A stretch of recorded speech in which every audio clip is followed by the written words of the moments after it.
Isang araw, nagturo si Jesus tungkol sa tamang pundasyon ng buhay sa pamamagitan ng isang parabola.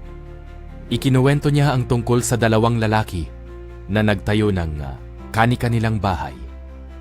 Ang una ay isang matalinong tagapagtayo na naglatag ng pundasyon sa ibabaw ng matibay na bato. Nang dumating ang malakas na ulan, rumagasa ang baha at humampas ang malakas na hangin.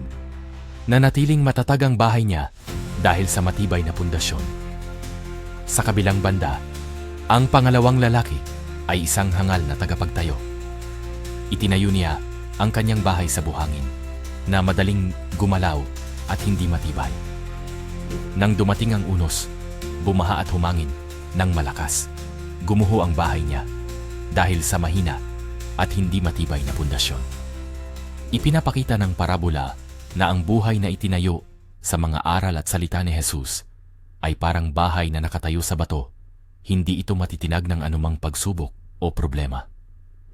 Ngunit ang buhay na hindi sumusunod sa kanya ay parang bahay na itinayo sa buhangin, madaling bumagsak kapag dumaan ang unos ng buhay.